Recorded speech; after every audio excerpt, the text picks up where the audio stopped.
kind of going slow, and then, oh, there they go. Right off St. Donovan, right by the rabbit hole. It's a Saturday, they're probably having tequila sunrise. Well, it's really not tequila sunrise now, it's tequila afternoon. Yeah, I got this little theory about law enforcement that people aren't going to really understand. And I know I've done a lot of ignorant stuff, but this is what I really feel. The criminals don't really know how to embody you spiritually. That's because they're not connected with the unified field, or what they call the Spiritus Mundi. It's what W.B. Yeats used to write The Second Coming. He tapped into the unified field, his hand began to write without even thinking, and the whole poem was written. He had no thought. So he embodied that poem, and it ended up in paper, and it ended up, printed, and that's the best poem ever written. He used the unified field to write that poem. Now, a regular officer can embody. They can embody you, and they can make you feel emotion, or they can make you feel like let's say crazy, or act ignorant from far, far away. Now, I'm going to tell you a true story. Linda worked for a place called Whole Foods. It's right over there on the borderline of Carrollton, not too far from Louisville, but it's called Whole Foods, and there's a road there. Now, I got pulled over there one time. They only gave me a warning. But I used to go there at a Starbucks before Linda was off her shift, because she would always go over to Dustin's out in Dallas. And I lived in the mansions at Sunset Ridge in Carrollton. So it's between Carrollton and whatever that is, Dallas or Louisville or whatever it is. I think it's borderline Carrollton and Dallas. It doesn't really matter, but it's a Whole Foods. Now, she worked there, and I used to go to Starbucks, and I would sit, and I wouldn't really get coffee. I think a couple of times I got coffee, but I'd sit and I would look over the vlogs and come up with ideas. One time, there were 2 cop cars, one facing one direction and one facing the other. We'll just say one facing north and one facing south. It could have been east and west, but I don't know the details yet. I have to really think about it. I think one was facing north and one was facing south, and they were talking to one another. A few days later is when Linda cut her thumb, and I was at the Texas Motor Speedway doing Grubhub. She sent the email, or it wasn't an email, I always say it's an email. It was a text, of a video text of her thumb bleeding. She cut it on a paring knife, really, really horribly. And so I immediately left Texas Motor Speedway and made my way all the way to the Carrollton area where that Whole Foods is. Well, about 6 or 7 cops showed up, and Linda had to sneak out the back.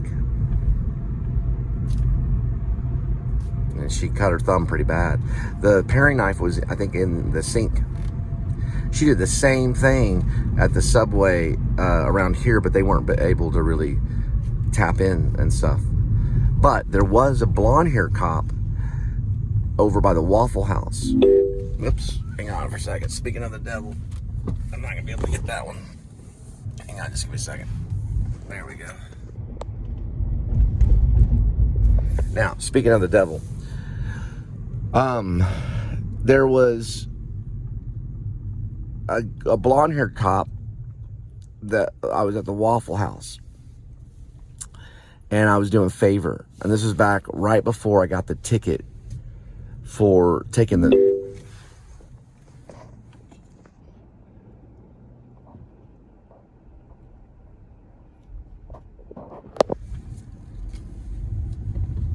There it is. Okay, right before I got the ticket for taking the, it's called a tip jar. Yeah, there we go. Or some gang, I don't know. And so I took I shouldn't have done that. But it was kind of an experiment. But anyway, there was a blonde-haired cop, and it was late at night. Linda was probably already in Dallas. And I was just sitting there at the Waffle House, or on the other side where there was actually a Starbucks next to the Waffle House. So I was sitting at the Starbucks, kind of like in the patio, and he just pulled up. And I immediately got up, and I just kind of motioned over that I was picking up my food at Waffle House like that, because I guess the Starbucks was closed.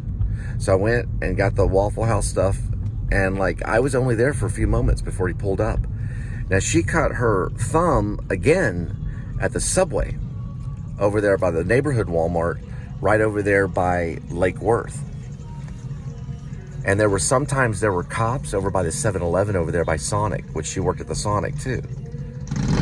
So I think what they do is they tap in sometimes to the unified field, and they find a way to embody someone to do something stupid, but they plan it beforehand. They don't even know they're planning it. They're not speaking about it. This is all unified field stuff that they don't even know they're tapping into, because they have to have crime. See, if there were no cops, I sincerely believe there'd be no crime. They're connected to it in some way. Now, James Noctway kind of knew this, and James Noctway would call me a nut, but James Noctway was one of the best war photographers of all time. And he was so quick. He had a police scanner. He was in New York. He would get to the murder scene. They have horrible murder in New York back in the 60s and 70s when he was a black and white photographer. James Noctway worked in different fields. The 30-year, he was in Desert Storm probably. He is a war photographer. He worked on the 30-year war. Some call it a 20-year war. Basically everything that happened in the Sunni Triangle and Afghanistan and the Middle East, everything that would happen in the Catherine Bigelow Zero Dark 30 kind of stuff. He was over there getting mustard bombed, or what they call tear gassed. All right. Can you feel that the unified field is real messed up right here? Okay, that's what I'm saying. There is a unified field. Now, Baptiste, who was a mime, and Marcel Marceau could tap into this unified field, and they could move it. They could actually move it with their hands. They figured out how to do it. If you watch some of Marcel Marceau's work, if you don't believe me. Now, I know that they have tapped in, and they tapped in a few times at the Carrollton place too, before we got kicked out from there. What they do is they find a way to tap in to certain types of people that are like vehicles. When I say they're vehicles, they always call things vehicles. Like they'll call a truck a vehicle, or they'll call and a woman is a vehicle. She's actually a vehicle. A woman's been compared to a vase or a vase, or she's been compared to pottery, right? Women are like vehicles, right? They're an extension of men. Where do they come from? They come from the rib. They actually come from men. So they're a part of a man. They're an extension of a man. They can tap into either or at times, and even split up couples. They've done that too. Usually whenever the divorce papers come in, the police are usually there a little bit before that, before there's the final decision of the woman leaving. Every murder, a police officer is there. Now, James Noctway would get them in New York City. So he would arrive at the apartment place before the cops would actually arrive. And guess who he would photograph? He'd photograph the cops coming in to the murder scene before, he was that quick. So he'd have the police scanner, he'd be there, and he'd be taking photos of the dead body and then of the cops arriving. So he probably knows that they're involved in some way. That's what he was trying to prove. He was getting a sure ID of that police officer, because people have always kind of, they're a little weary. Are some of these cops murderers? Or a lot of them murderers, right? Now, Shepherds of Alaska gets into this unified field stuff whenever he goes in the brothel and all of that stuff, because the women are wearing these angel wings. So we get into the fallen angel. And then when we see Satan, what is he wearing? He's wearing a police uniform, and he's got a star. What do they wear? They wear a star. And that star looks a lot like the Maha David, which is a representation of Israel. There is a connection spiritually between police and just life. They have a spiritual connection that they can tap into. Criminals aren't that good at it. They do it all the time. And that's something that Shepherds of Alaska is going to focus on. Later, when we get into time travel, that's going to be a big part of it. That's the RIB series. And, of course, Dog Night Out has to do with the massacre of that. So these Shepherds of Alaska people will talk about the unified field. They'll also talk about end times and things like that as well. It's all connected in the book. Shepherds of Alaska right now only hints at it a few times. The ampersand is a representation of Satan. I've already done the etymology research. It looks kind of like a snake. Ampersand conjuncts two ideas in a sentence, right? Or two thoughts in a sentence. You can use an ampersand. You got to read the book.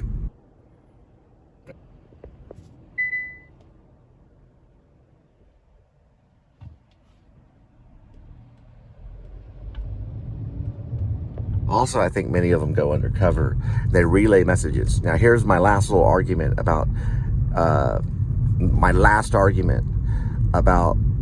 unified field for right now in cops, okay?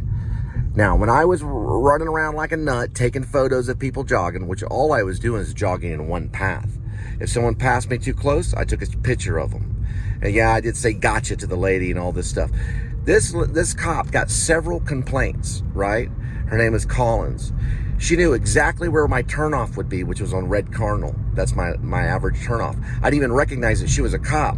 I mean, that's my regular turnoff, sorry. I usually turn off at Cardinal, or I exit Cardinal to get back into the neighborhood to finish up my jogging. Now, I jogged 2.5 hours that day, or probably at least 2 hours. She was standing in the field as if like a time traveler waiting for me. She didn't move backwards, and she didn't move forward. She just stood there. And I of course, approached her because I figured if I kept on going, then she would get in her cruiser. Because I didn't recognize the cruiser until I got up there close. And then, boom, I saw her. She was standing right there, completely still. Now, she was able to take all those complaints, get to the middle of the field, and by the time I approached her, she was already telling me what these other joggers had talked about, probably because they had their phones. But the other guy, Pyan, probably waited near the McDonald's, which was on White Settlement, because he was her backup, depending on which direction I was going. That means they knew something about me on where my turnoff would, or my exit would be, because, or the other joggers were telling the cops which direction I was jogging. Now, tell me this.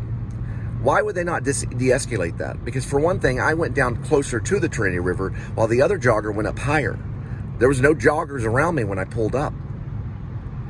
And also a gathering, almost like a unified field. It was a gathering of people at the top, and I took photos of it. There was way more photos I took. I had to erase a lot of the photos.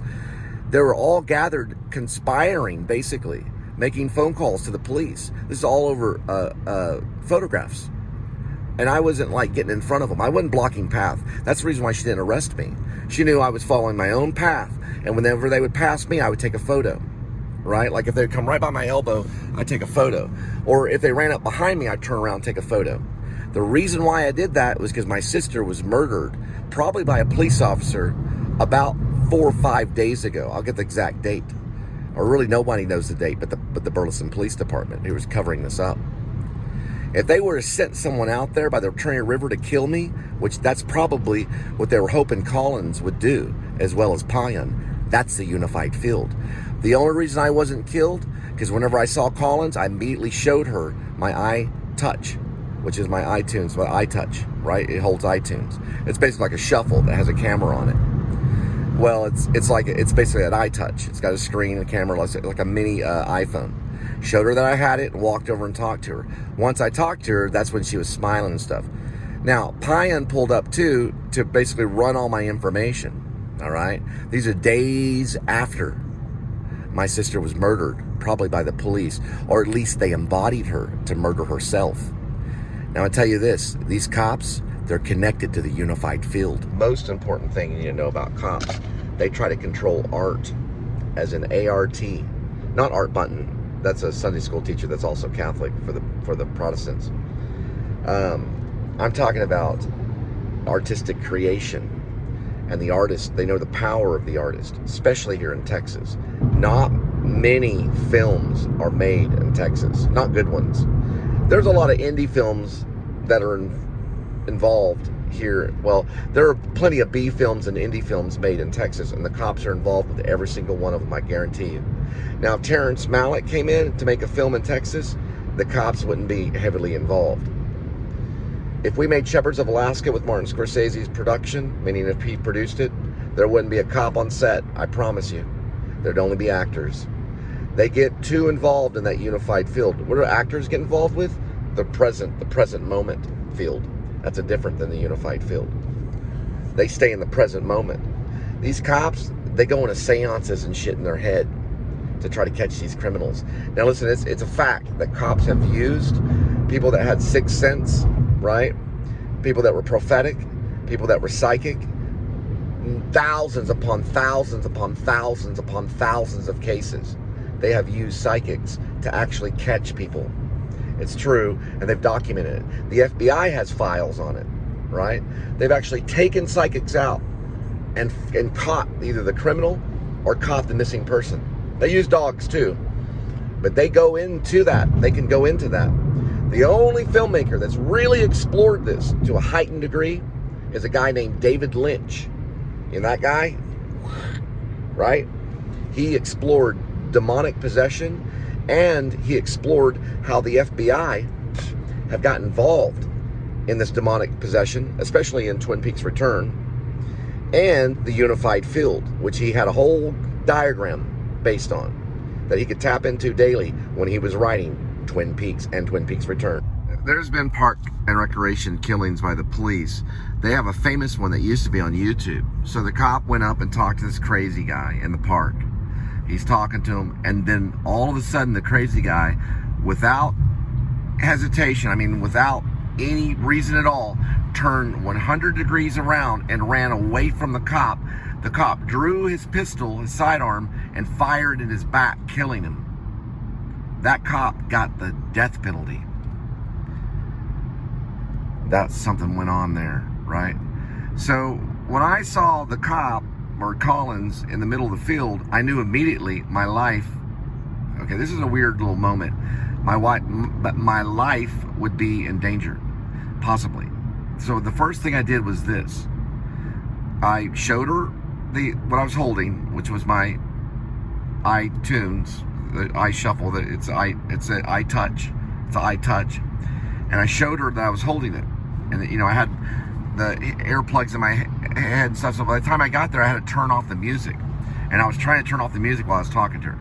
Now I had to write. Eventually, whenever tie-in came up to take my information, I had to take their information, because that's what you're supposed to do. They're wanting information from me, and she asked for my name and everything.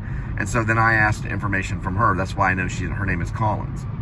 Now I do know her badge number by heart. It is 4269. Yep, because it all means something. 4 is music, 2 is couple, 6 is business, and 9 is the number of betrayal. So that's what it means. Music, couple, business, betrayal. It means she probably moved on from being a cop. I think that's the case. Now on the side of her cheek, she had calamine on the side of her cheek. I don't know if that has something to do with time travel or something, because I also feel that some of these cops might be time travelers because of what happened in Escape from Maine. That's a book I wrote, Escape from Maine. That was a late night thing. It was about 2 o'clock. I was playing video games. Sarah was either sleeping or she was in the back room watching a movie or something. She was probably sleeping. And I heard this at the door. A knock at the door, which sounded like a cop. Okay?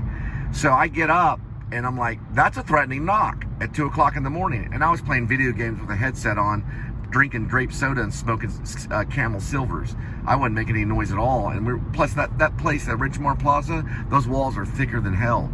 I listen, there's a camera outside of that place, a big old weird looking scientific camera.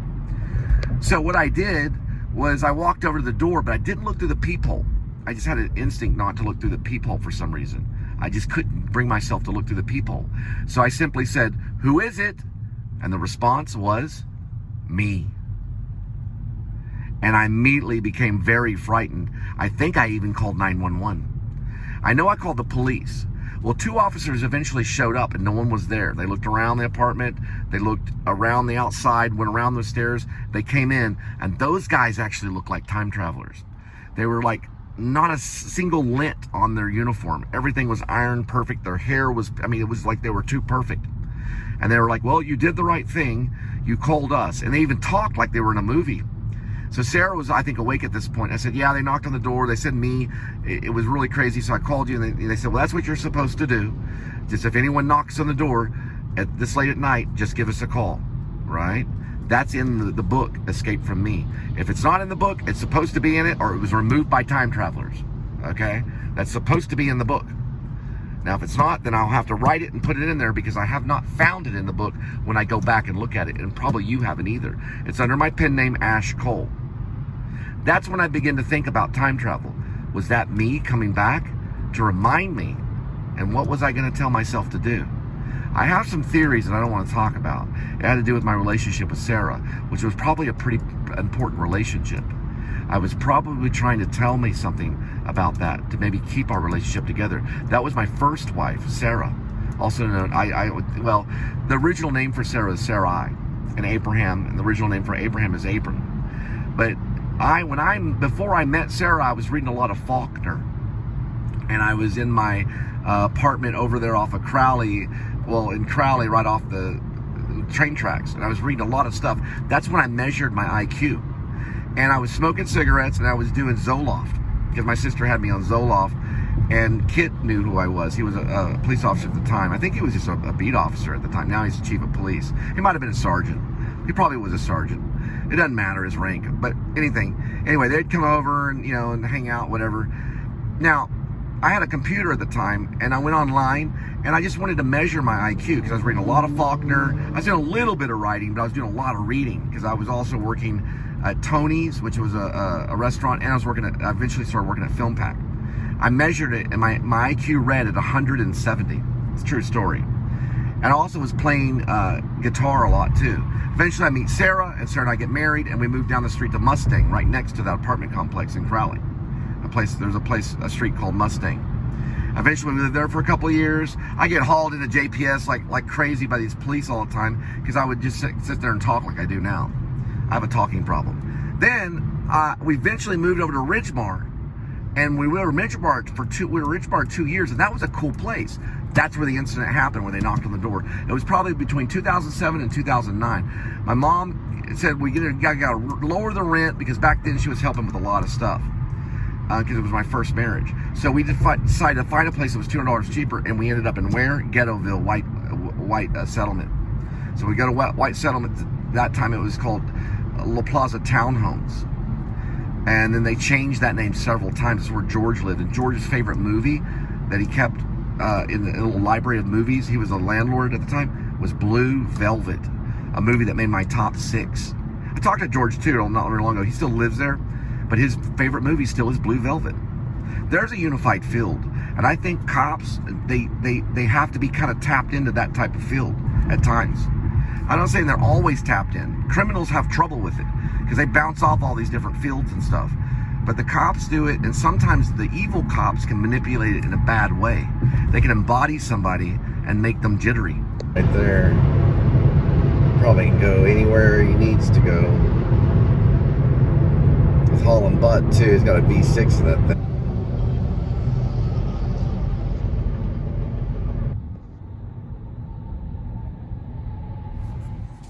Well, I'm not trying to get real religious, but I'm trying to say that there is a unified field. There is an afterlife.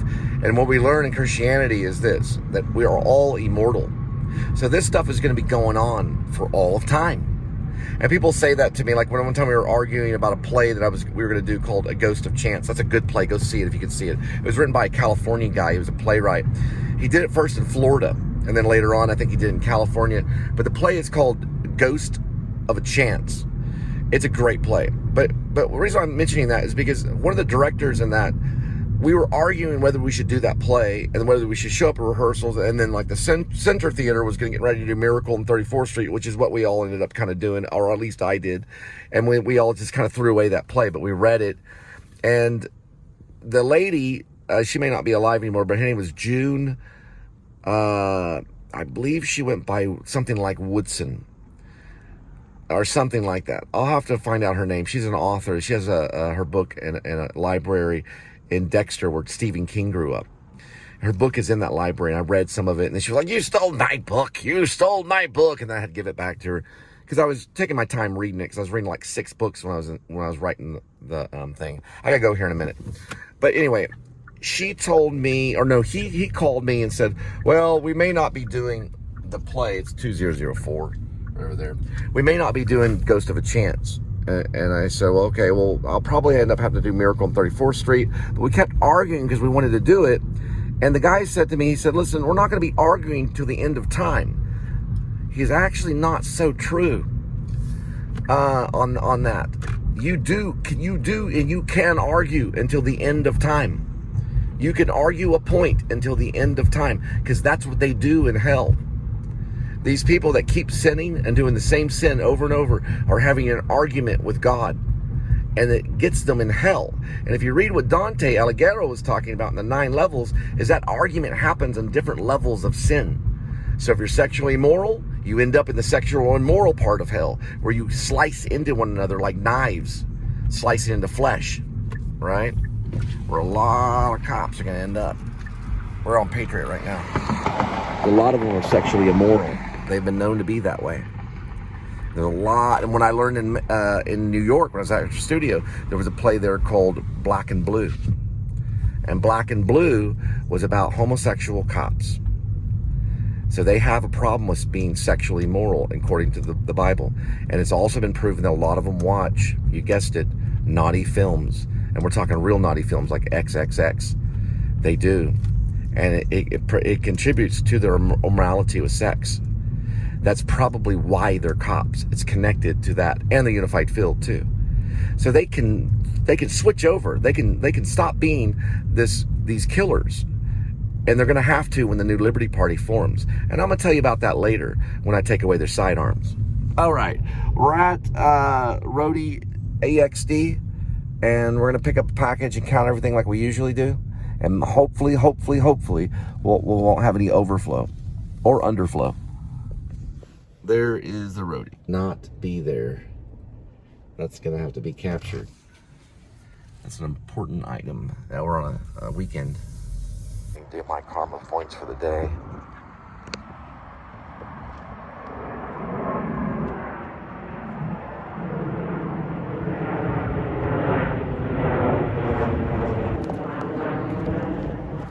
So the new Liberty Party would be able to show that we did something like this, and maybe get a couple of points. Adds up after time, because these are important on the dot.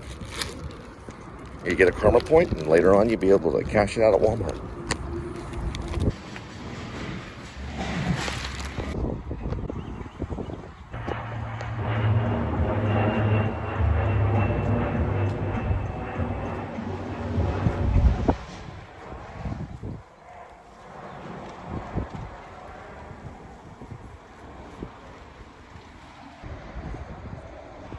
That's one of the entrances right there.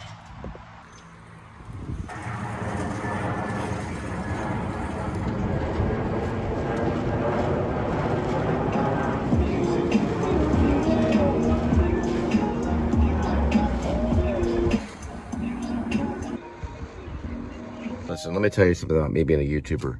Nobody can do what I did. Nobody ever will. I broke records and no one will pay attention to me. I promise you I have over 15,000 videos probably. And a lot of them, about 3,000 or 4,000 of them are edited videos, all on YouTube. I've done up to 5 or 6 features in one night. I think one time I did 9 edited videos or 11 edited videos in one night. I sleep by my work. Yeah, I talked to a lady. She did roadie for 20 hours. She did a 12-hour shift and another, I guess, a 10-hour. Let's see, she did a 12-hour shift and then an 8-hour shift. She had one that was 50 deliveries. The other one was 60 or something like that. One took 12 hours. The other one took about 8. I did 24-hour shift. But that was only doing 60 deliveries. No, I had problems with the system. And I had to go back here the next day to have everything followed up and taken off the thing so it would work properly. It was because I didn't know how to do confirmed returns correctly. But I learned a different way to do stuff. You know what? I don't know why that car is there anyway. I don't know how I'm going to do this. The car comes out of nowhere. I'm just going to go to the other side right over here. I think that's him right there. There we go. I need to start conserving.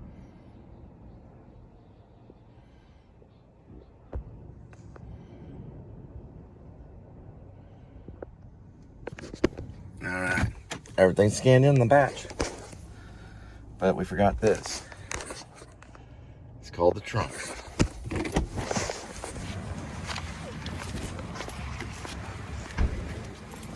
Yeah, we're good. Always go over here and count everything. That's the most important part because I want to know if I have overflow. If I have overflow, it means I have to come back here and drop everything off. And listen, the other night, I didn't do that, and they didn't give me anything until I did. going to be a 75248 and a 75252, 75379. Watch the plate check. That's correct.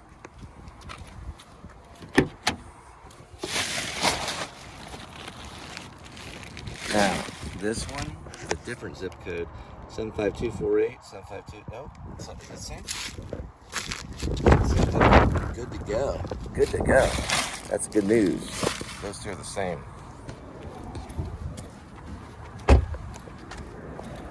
They're all the same zip code. We're in business. Oops. Got interrupted.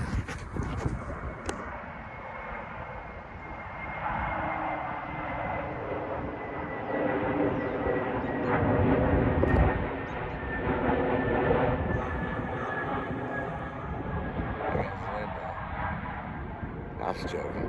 No, she's went through the text. She's talking about the text. All right, number 3. Number 3.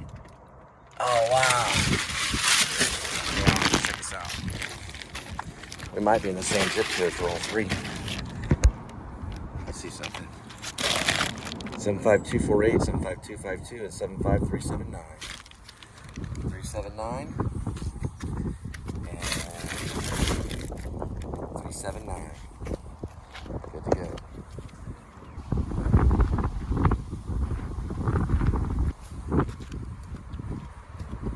All right, here we go. This is the first batch.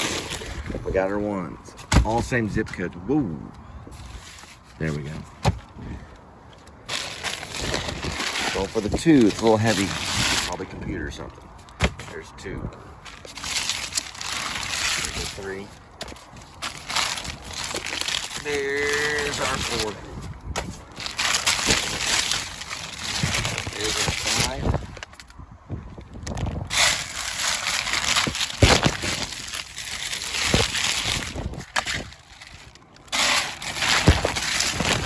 There's our 7. Ooh, hang on. Lucky number 7.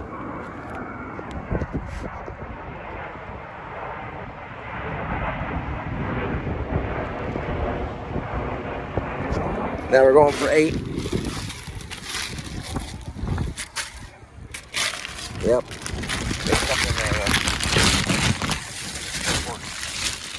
There's stuff in there. Even if it's that kind of stuff, take it out. Do it out of habit. Everything's got to be out of it. Every little morsel. If you find a different sticker, that's evidence. And keep it or give it to the dog tag. Alright, we're going to go this way. We're going to turn those in a minute. Get the number. 1, 2, 3, 4, 5, 6, 7, and 8. Okay. I got interrupted. 1, 2, 3, 4, 5, 6, 7, and 8, probably. We're hoping. We're gonna go for 8 on that.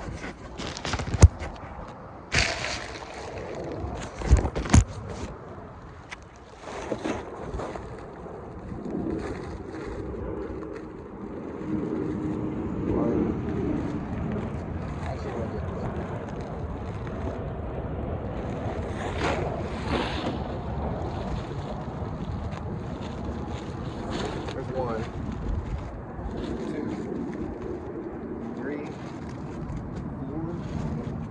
5, 6, 7, 8, 9, 10, 11, 12,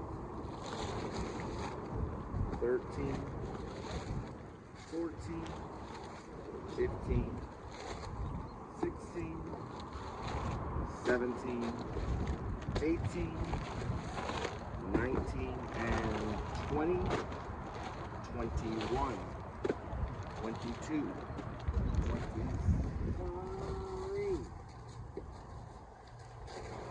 24, 25, 26, 27, 28, Got it on 27.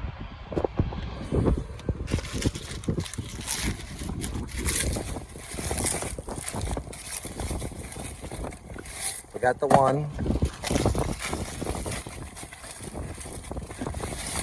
Got the 2. The 3.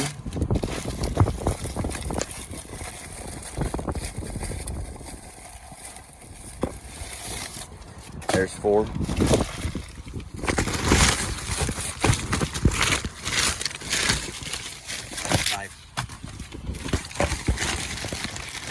6.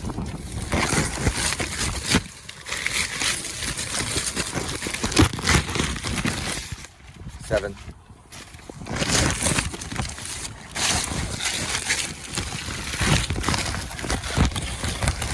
8. We're good on 8.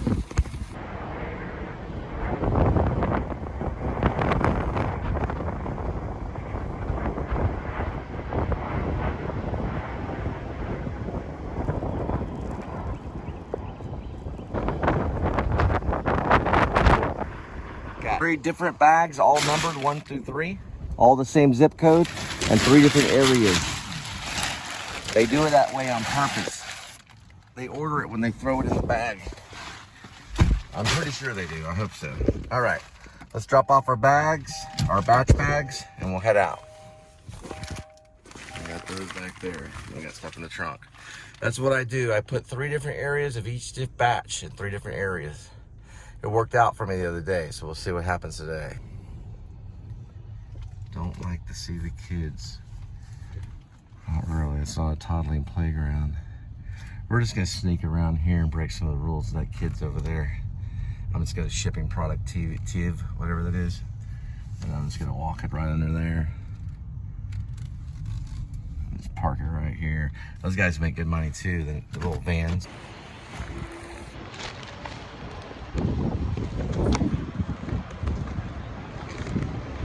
You hit your head on that and really hurt yourself, so don't do that.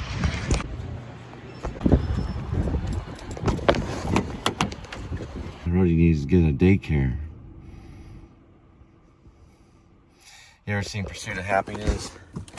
Will Smith, that stuff's real as you could believe. There's also a good children's story that's similar to that, but it's not as a happy ending. It's about a janitor at the airport, and they have no home.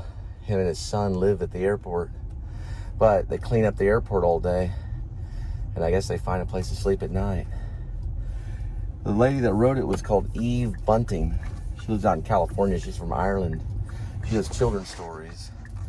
The name of the children's story is called Fly Away Home.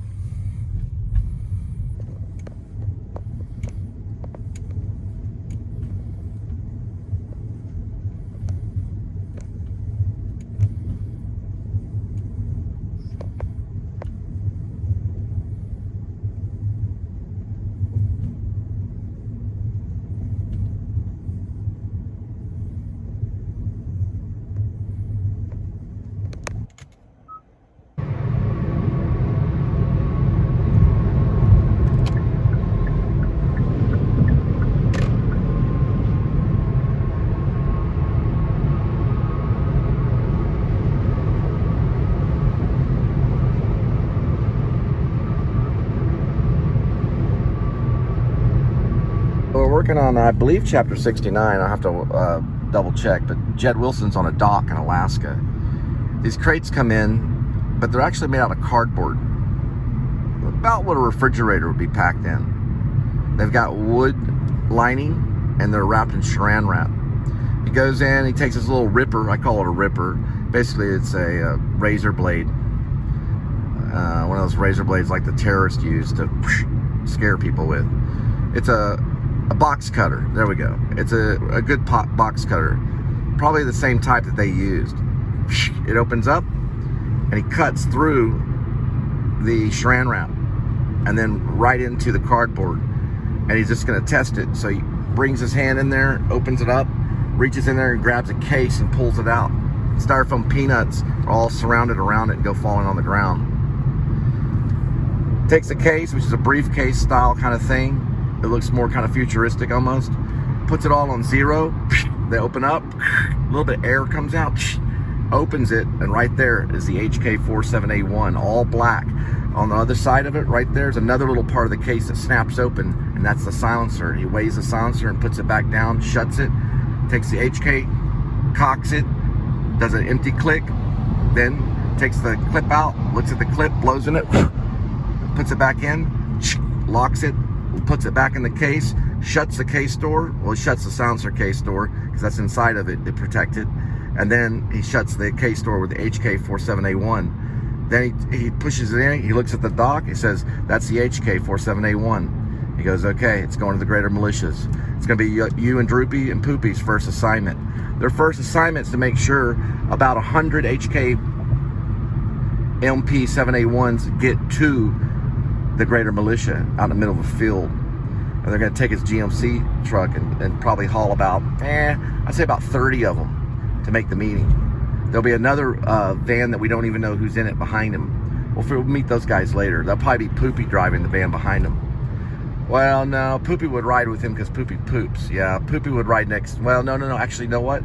Poopy was riding with him, but he tells Poopy to drive the other one because Poopy smells. So Poopy's going to drive the one behind him, and Droopy's going to sit behind him because Poopy smells too bad. So Poopy actually has to learn to drive, which he already knows how to drive anyway. He follows them, and they do 50 in one van and 50 in the other. I mean, they stack it right up to the very tip top. And they're all in the cases. The HK-MP748, was it 4A1? HK-MP7A1? HK-MP7A1, yeah. I'll have to double check on the title of that. But I don't even think Jed really knows it. He knows it because he tells it to the dwarf, but he doesn't always remember it. But anyway, he gets there, and then, you know, they'll camp and everything, and they have to overwatch those vans because no one can get them or they'd have to kill them. Now they get to take off they take off to where the greater militia is, and they meet one of them in the field. Only one greater militia member goes out to meet them. They say, okay, we're going to drop the package about right there, and he points to the tree line. See those bushes over there? Then he goes back to the van, and the other guy goes back. Now this is all after a night of camping, because they go so far in Alaska they have to camp. Then he drops off all 100 of those HK-MP47A1s to a member of the greater militia on the tree line, but not directly to him. They just drop it off right there on the tree line. They head back on the GMCs and they drive off. He only tells one member where it's at. All right? And that's going to be basically what that is going to be is a gun trade thing with the greater militia, because they support the greater militia and they're everywhere. They surround you, right? They're in every 50 states. RIB is a selective unit. They're a special operations group. They're the 4th branch that help out the greater militia. The greater militia is powerful than all of them. They're all over the place. They're the ones that cause the shots in the country in my fantasy novel. All right, guys, Mike Judge, Office Space. That's basically one of the first shots. Now, there could be 10 members of RIB. Remember, I say he took 30? He took 30 because those were his. Yep. Jed took 30 HK-MP7A1s for him. Then he goes back and gets the other 50. And then he gets Poopy to drive the van so they have the full 100 for the militia. So the order was actually supposed to be 100, but it came out 130. Probably because of Jed and the dwarf. Those are probably used for training, backup, and stock for the RIB. Because they all will travel with the HK-MP7A1s. They'll travel with those with silencers. That's their sidearm, basically. They don't use like pistols. They use submachine guns as a sidearm. It looks like a pistol. And also, of course, the head snipers, Jed being one of them, would have also advantage of the Macmillan TAC-50C. So he'd have that too. And then he's one of the Overwatch. So is Poopy and Droopy. Those are the 3 Overwatches. He doesn't like to be right next to Poopy, though, because Poopy sometimes poops his pants. But he's a dang good shot. He just has incontinence. Look at that Prius right there. It's right off the lot. Looks all futuristic and stuff. That's the one that they're half battery, or I don't know if it's hybrid or full electric. So a lot of them are full electric. I met a guy that does this kind of work, and he does a Prius, and he only needs like, I don't know, $15 for the week or something. He never really puts gas in it. They put like a hybrid type of gas in it. It was a hybrid Prius. There's Mike Judge's opening shot for Office Space. Right there. I don't know why Mike Judge, I guess he chose it because of the amount of traffic that's going by the Galleria. Man, the Galleria, if you sell Mary Kay, like makeup, you make a lot of money at the Galleria if you have the Mary Kay equipment. Because women go there to buy this expensive makeup, and all of a sudden this Mary Kay person shows up and goes, hey, can I offer you this extra stuff? Reason why is because I used to work at the bank right there on the other side of In-N-Out. Right over there. That was a neighborhood Walmart. Now they turned it into a super Walmart. Back when it was a neighborhood Walmart in Midway, I worked that bank before Elizabeth was born. That was my first daughter. And right when American Sniper was coming out, because I remember I went to go see American Sniper. Then later on, Fury came out. But why did I talk about that for a minute? Midway. Why was I be talking about Midway? I don't know. I had a point I was trying to make. I have to go back and listen to it to pick up on the point. Maybe I was just bragging about my first daughter. Let me see. Wait a minute. Let me think. Midway, the bank. Why would I talk about that? And I'm talking about Mike Judge Office Space. But I guess because we passed by it. Maybe. That's still Office Space, though. That's where the first shot is. Like, maybe he didn't have to zone traffic. Maybe he just set up the shot and got the first shot and he didn't have to zone anything. He'd save money doing that. That's probably why he didn't do it in Austin.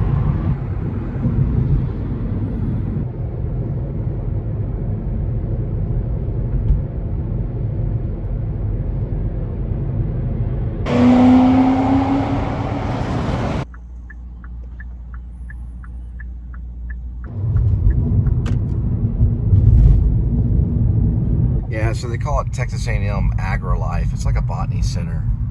Different plants and stuff like that. A&M has it. It's right next to Circle K, which is right there. Oh boy. Alright, 8040 is what we're looking for. Probably over there. Maybe they'll pick up. There's a big development right there. Okay, that might be 60. We're looking for 840. I don't want to go over that way though. Those carpenters fly shit all over the way. That made no sense at all, but who cares? They just throw a nail away because they don't use it. It goes flying out of their nail gun. And this is 8020. So we're looking for 8040. And the guy said that it was right at the gate, but I said I was lost. I had to download my drive safe.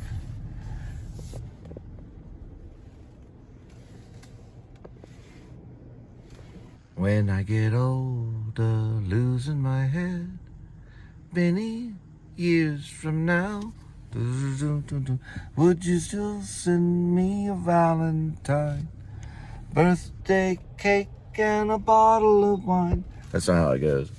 Yeah, no, I made up my own version.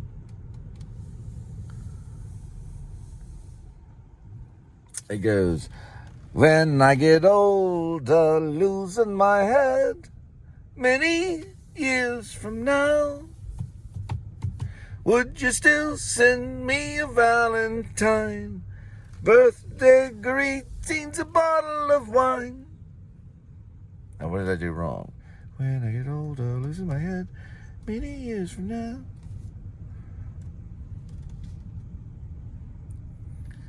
That's 850, so 840 is probably going to be over this way.